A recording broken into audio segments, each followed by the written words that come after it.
नमस्कार, आदाब साथियों। आप सभी को अब मैं बोलूंगी कार्यक्रम बहुत पसंद आ रहा है। इस प्यार के लिए हम आपके दिल से शुक्रगुजार हैं। तो श्रोताओं, आपके इस प्यार को बरकरार रखते हुए एक बार फिर मैं आपकी दोस्त रितु और मैं सुनिधि हाजिर हूँ आपसे आपकी बातें करने के लिए। साथियों, कंपनियों में महिलाओं के साथ शोषण और भेदभाव की घटनाएं आम हैं। अपने साथ होने वाले इस व्यवहार के प्रति महिलाएं आवाज नहीं उठा पाती, पर क्या वाकई ऐसा है? यह पूरा सच नहीं है। आज महिलाएं न केवल शोषण के खिलाफ आवाज उठा रही हैं, बल्कि अपने हक के लिए एकजुट भी हो रही हैं। अब आप ही सोचिए कि भला महिलाएं कमजोर कैसे हो सकती हैं? हम घर बैठे बैठे ये नहीं सोच सकते कि महिलाएं कमजोर है। यह बात समझने के लिए हमें अपने घर और आस पड़ोस में हो रही गतिविधियों पर गौर करने की जरूरत है। इस बात की गहराई को और नजदीक से जानने का मौका मिला जब हम गुजरात और राजस्थान के कामगार महिलाओं से मिले। तो आज हम आपके साथ उनके अनुभव साझा करते हैं। रितु, साझा मंच की टीम पिछले सप्ताह राजस्थान और गुजरात गई थी। वहां आपके श्रमिकों से मुलाकात भी हुई होगी। तो हमें यह बताओ कि वहां के श्रमिकों की स्थिति और दिल्ली एनसीआर के श्रमिकों की हालातों में क्या फर्क है? हाँ, जब हम राजस्थान और गुजरात की अलग अलग जगहों पर गए तो वहाँ हमें कई श्रमिक साथी मिले। उन्हें देखकर खुशी भी हुई और कुछ हैरत भी। वहाँ हमें कई चीजें देखने को मिली, खास तौर पर महिला श्रमिकों की स्थिति। वहाँ काम करने वाली महिला श्रमिक दिल्ली एनसीआर में काम कर रही महिला श्रमिकों की तुलना में कोई ज्यादा बेहतर स्थिति में नहीं है। लेकिन वो कैसे रितु? हमें पूरी बात बताओ। मैं यह कहना चाहती हूँ कि एक अकेला बहुत कुछ कर सकता है। किसी भी समस्या से निपटने के लिए हमें एकजुट होना जरूरी है। वहाँ देखने को मिला कि वहाँ की महिलाओं में एकता का भाव है। वो एक साथ मिलकर काम करती हैं। उनमें संगठन की शक्ति है। मैं तुम्हें उदाहरण बताती हूँ। अहमदाबाद में हम कुछ आदिवासी कामगार महिलाओं से मिले। देखा कि उनमें एक अलग ही जोश है।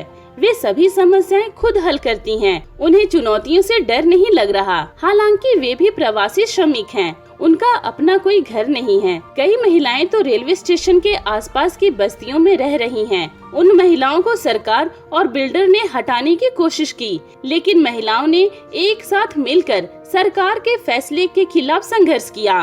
वे अपने हक के लिए एक साथ आवाज उठाईं। कोर्ट का स्टे ऑर्डर आया। ये महिलाएं लगातार तैनात हैं, किसी भी तरह के अधिग्रहण के खिलाफ लड़ने के लिए। अरे वाह, मैंने बचपन में पढ़ा था कि एकता में बल होता है, पर तुमने तो एकता की शक्ति को देखा है। अब ये बताओ कि क्या वहाँ उन्हें रहने से कोई रोक पाया होगा? हाँ, उन महिलाओं ने आज जाने कितने ही परिवारों की जिंदगी बचाई। उनकी कोशिश का ही तो नतीजा है कि वे उसी जगह इज्जत के साथ गुजर बसर कर रही हैं। इन महिलाओं से हमें सीखने की जरूरत है।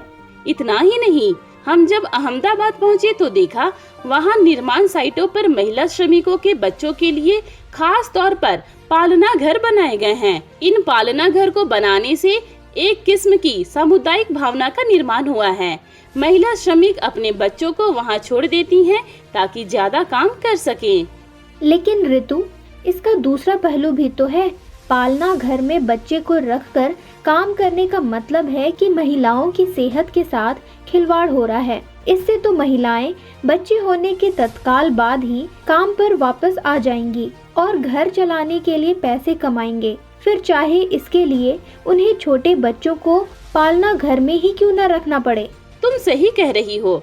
मैंने भी यही सोचा। पहले महिलाएं कम से कम बच्चा होने के बाद कुछ महीने तक आराम करती थीं, लेकिन आज उन्हें जल्दी काम पर लगवाने के लिए पालना घर जैसी सुविधाएं दी जा रही हैं। जबकि नियम तो यह कहता है कि पालना घर में 6 माह से कम उम्र के बच्चों को नहीं रखा जाता। यानी महिलाएं प्रसव के बाद कम से कम 6 माह तक घर पर आराम करें और फिर बच्चे को लेकर काम पर लौटे।